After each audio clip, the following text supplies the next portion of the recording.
Hello,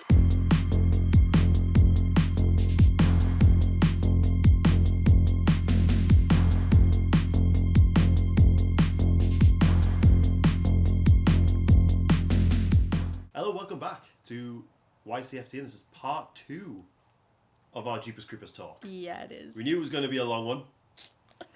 I'm so excited to talk about these films. I know. So today we're talking about 2003's follow-up Jeepers Creepers. Yes. Shockingly named Jeepers Creepers 2. 2. But what a sequel it is, though. What a sequel. Everything is... I call it a perfect sequel. I totally agree. Even the look of the creeper. He's very dusty in the first one, and you see with the skin on the door handle. It's like he's juicy in this. He's got like he is juicy. A lot of moisture on it. I put that down to it's because he's had a bit to eat and there's a bit more alive. Perhaps, yeah, perhaps. But he looks amazing. The wings does look great. So I know that a lot of this film was done on a soundstage. Yeah, for me, all of the it. Sky Key hasn't aged great. No, but that's my main nitpick of this film. Yeah. This is set around a school bus of a bunch of football players. Yes, and cheerleaders. They're on the way back from a game. Support team. They're on the way back. Didn't go so well. It's the 23rd day of the 23rd year. Of the 23rd. The Creeper's got one more day. He's got one more day. And eat up as much as he can. He finds himself a buffet in this school bus. Yeah. Yeah. Is it like open up a tin of tuna? Oh yeah. Well, we establish in this movie that the first film must have been like maybe day 19 or something like that. So we're still obviously within the same 23 years. Yeah. We're the final day of the timeline. Of this film is horrific. I would say I think it's one of the greatest horror openings of all time. I totally agree with that. It has haunted me for so many years. As a child as well. Yeah. And we go back to the Scarecrow. Yep. Like he's hiding with the Scarecrows and he chases this kid down. Right after he kind of has a bit of an argument with his dad and his brother from afar. Yeah, they're working on this farm. His dad is played by the legend that is Ray Wise. Ray frickin' Wise. Anyone who's ever watched Reaper will know him as the devil. Anyone who's seen Twin Peaks will know him as Leyland Palmer. All around legend. All around legend. Yeah. More people should watch Reaper though. He is fantastic. And Twin Peaks. And Twin Peaks. I know. They need to finish it. They have to watch as his son is dragged through the cornfields. He's screaming. They're chasing him. They've got the guns. They've got the dog. They can't see him.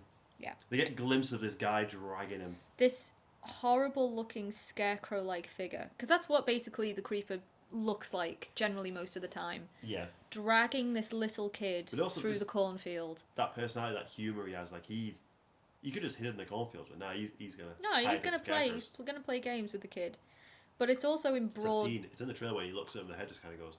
Yeah, but it's in broad daylight. It's in broad daylight, yeah. And it just... Something about that adds to the whole disturbing nature of this scene. Like, not only is this kid screaming in fright, and probably agony as well, because it looks like he's already been injured at this point, but you've got the dad and the brother... Similarly to how Trish runs after Darry at the end of the first film, you've got the dad and the brother running after their little boy... futile because the creeper just zooms off into the sky with Billy. Yeah. It's the first time we've seen a kid being killed, or about to be killed in a Jeepers Creepers film, and you get that close-up shot of Ray Wise's face where he's just staring up into the sky in shock, in anger, in pain, like he's just lost his little boy. And he feels helpless. Because this, again, is what to step up from the first one is. We have two plot lines going on here. Yes, we have the kids who are trying, the high school kids who are trying to survive. And we have the father and the brother who are coming for revenge. Yeah. So I think they accept he's dead. They know. They know. At no point do they say they need to find him. They need to get this thing. Yeah. They know he is dead. Yeah. It's not about saving the kid. It's about getting justice for the kid. And because one of the girls on the bus has a premonition. Yeah, we have another psychic in this film. Yeah, it's like she gets a warning from the little boy and a Justin Long cameo with his eyes missing. Yeah, with his eyes. Trying to warn her. He does have another cameo. Well, his belly button has a cameo. His belly button does have a cameo. So Creeper takes the bus out with a shuriken. Yeah. And you see a belly button on it with Darry's rose tattoo. Yeah. Pretty horrific. Yeah. The Creeper, he picks off... So again, he's smart. He is smart. He takes out the bus. He picks off every single vehicle you see in the beginning of this film. Yeah. You see later on. But again, as victims. He's had presumably thousands of years to perfect the hunt and the chase. And yeah, he's not smart. He takes the adults, the teachers, away.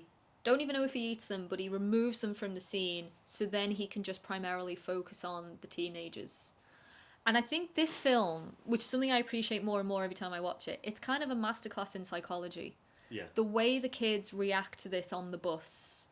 Some of them want to leave, make a run for it. Others want to stay. Some people want to split off. Some people think they would need to stick together. Yeah, and they have the conflicts within as well. Yeah, the ones...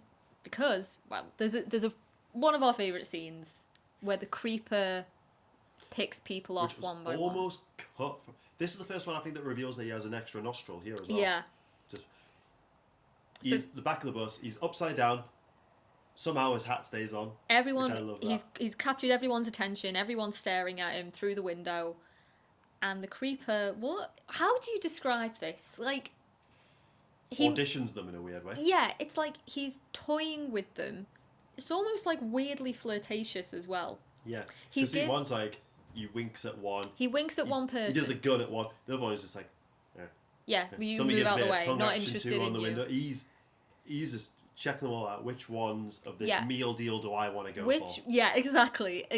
And he picks a few people off that he wants. I think he did that because then by leaving not long after that, it causes conflict amongst the characters. It does. There's races brought into it and everything. Everything. And he also kind of shakes the bus. He traps them in the bus. They think he's trying to get in, but they realise he's actually locking them in so they can't escape. He's tactical. He's a clever demon or mutant, whatever you want to believe. A good fight. I think actually they all do. Smart, like javelin through the. We're going to poke. They're like, "What? We're going to go in with pointy sticks." Well, yeah, we're going to jab it through his head. Yeah. They most of them do put up a good fight. And again, talking about psychology, some of the characters completely crumble. Like they can't deal with it. Some of the characters, it brings out their inner strength, and they do put up a good fight. But you've got one of the main characters, Scotty, on the bus. He's one of the footballers. Bit of a dick. He feels like he's been hard done by hardly playing in the final. In the game. So there's already friction between him and some of the players. Yeah. It's very heavily implied he is racist. Yeah. And he has the attitude after this scene with the creeper that we need to now... There's two class of people on this bus now. Yeah. There are the ones that have been picked out and the ones that are probably safe. Yeah. And he talks about... he himself was picked out. He was picked, but he doesn't want to admit it. Because he gets him to move the light away from him. He smiled at him. He did smile at Scotty. So yeah, the tension builds and builds on the bus, but it's just, even without the creeper, it's so interesting watching these characters react to what's going on. Yeah. And the scene later on, like I said, when the creeper comes... he puts his hand through, so he's like, right, I'm ready, I'm going to start eating. They jab him in the head with a... We see that extended budget now. This javelin is through the side of his head, and he used to rip the side of his head off. Yeah. They're like, oh, his head's gone. Jump, flies up in the air, crashes down on the bus. We see the wing come through, that looked amazing. Yeah. This goes back to what I said about the first one. Like, he doesn't always have to eat the best things. So he wraps the kids like, it's like a shower curtain. Wraps it. It is like a shower curtain. Yeah, I think it's probably what they used. Yeah. And like the transition from that into the practical to CG was really good. Yeah, it is. The chances that he instantly found someone with a perfect head for him to eat. No, but it's just he'll do. He needs a head, and then we finally get a bit of an explanation as to how it works, because he eats the head. He does. He decapitates the kid. One of the kids. Eats the head, rips his old one off, and then you see like the head kind of like up.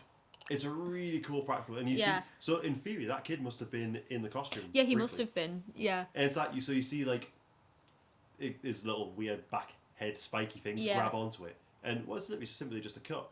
As soon as he then turns, the face turns into the creeper. Yeah, it's like so that's how he regenerates. Brilliantly well done. It's not much of an explanation, but it's more of an explanation of how he survives. Yeah, which is not something we really saw in the first film. Yeah. So the lore of the creeper is kind of elaborated a little bit more in this. And while this is all going on, so they do manage to call for help. They do. And they managed to get in touch with Ray Wise, who's already on the highway. Oh, he's already because he was using a machine to put posts into the ground.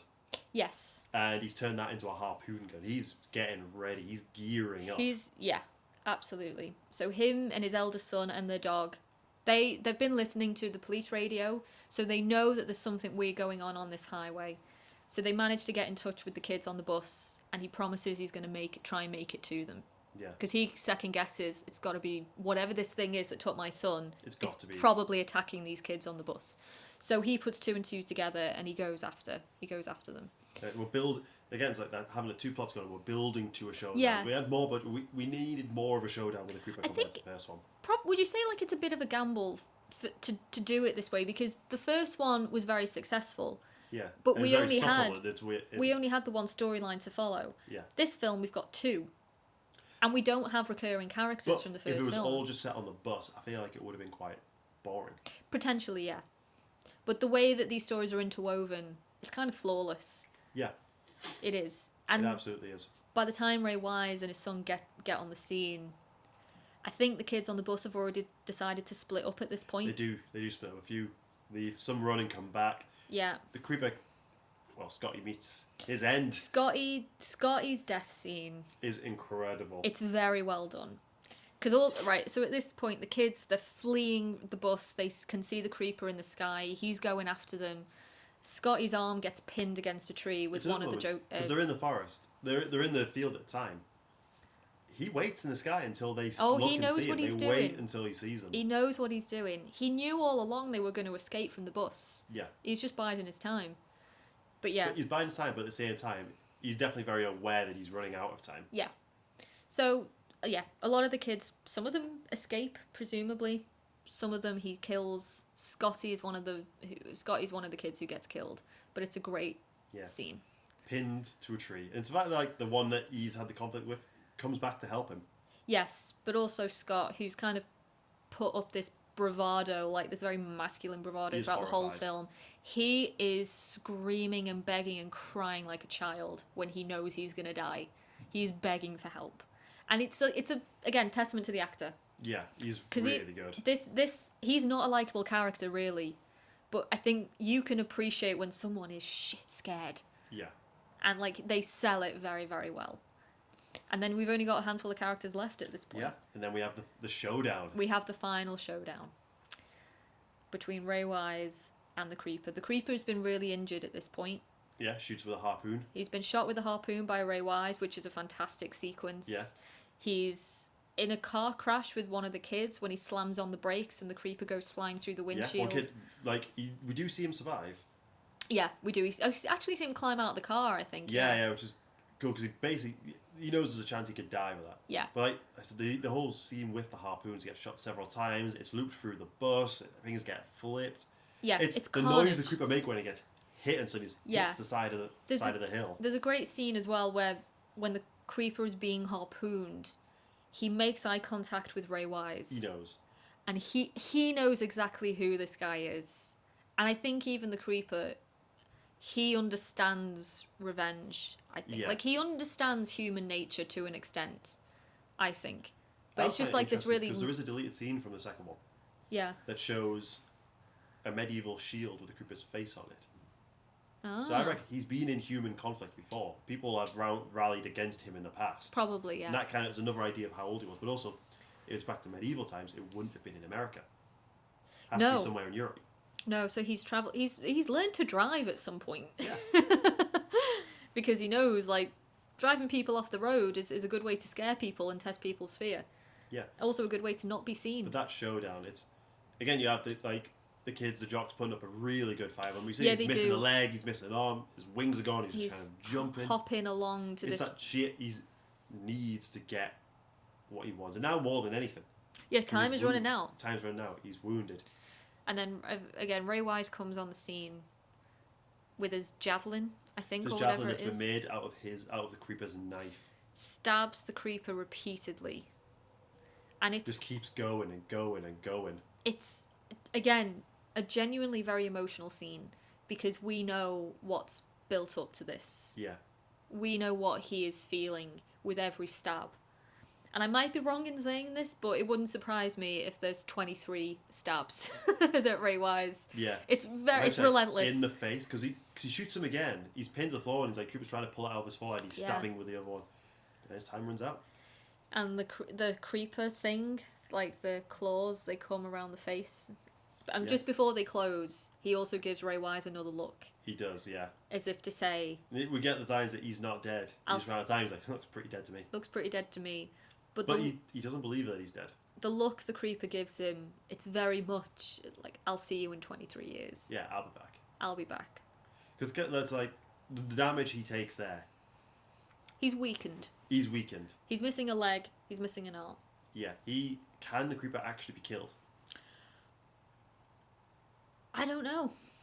Because they say he took his head off. Took its head off. And she says in the first film, the psychic, I think it's eaten too many hearts. Too many hearts to die, which is a great moment. So presumably, the more hearts it eats, the stronger it is.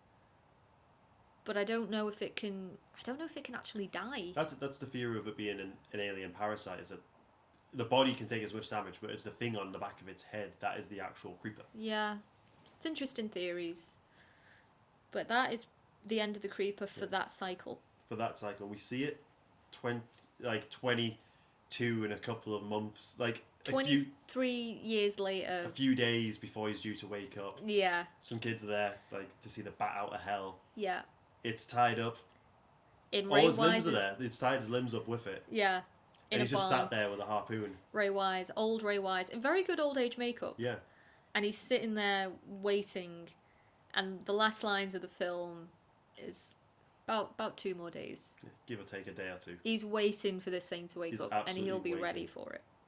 I think it's a fantastic way to end the sequel. Yeah, if that was the only 2 films, I think I'd be perfectly happy. Yeah.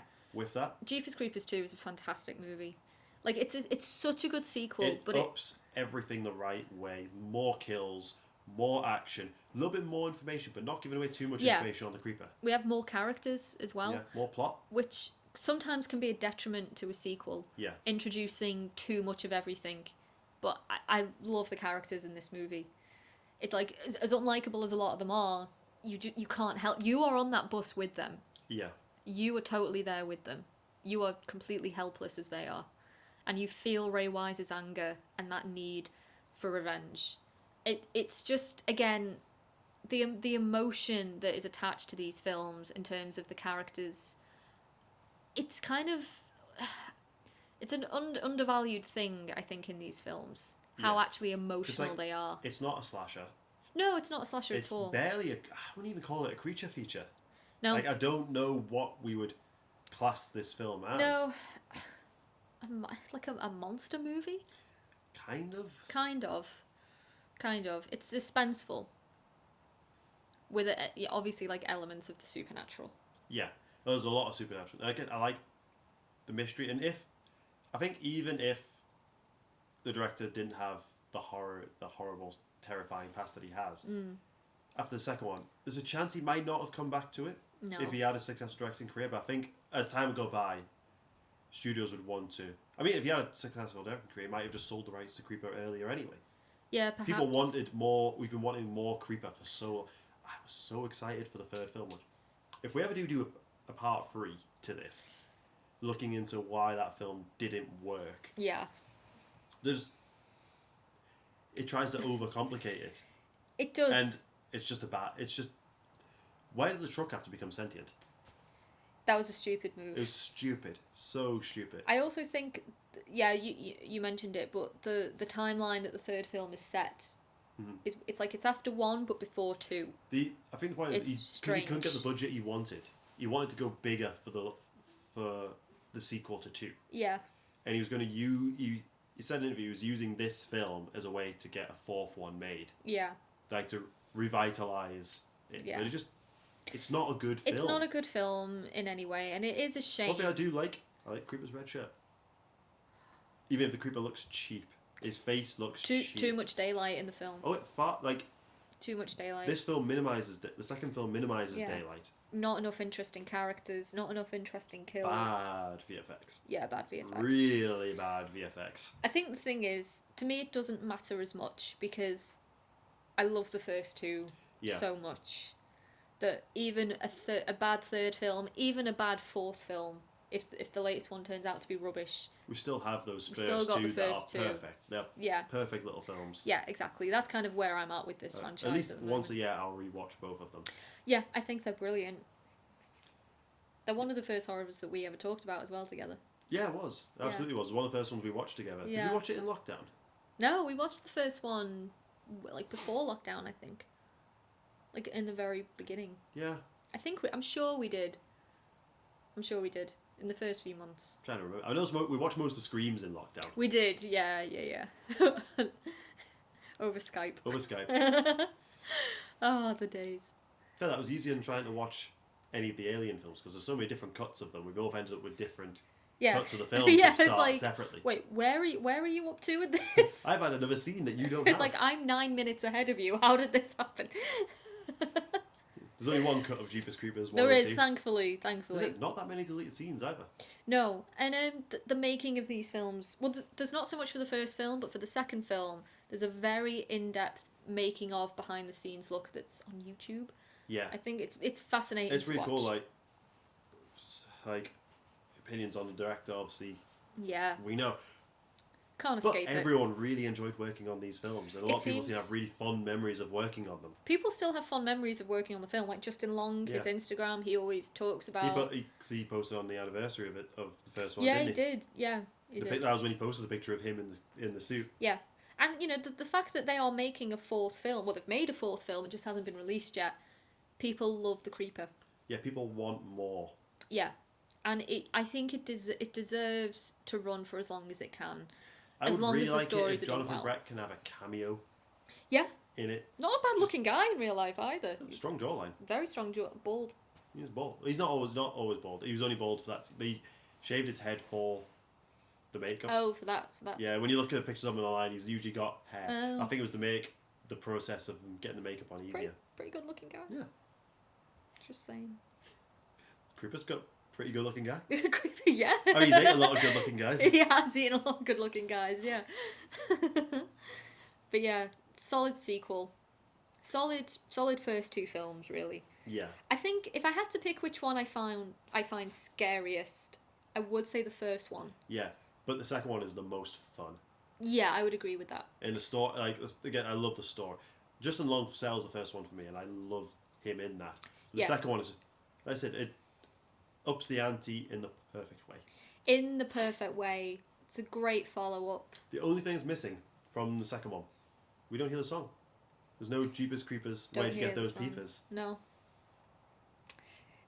I never cottoned onto it. Yeah, It's not like I don't miss it necessarily. I do. Is it not even played in the credits at the Nope. end? No, It's not in the film, it's not in the film at all. which is weird.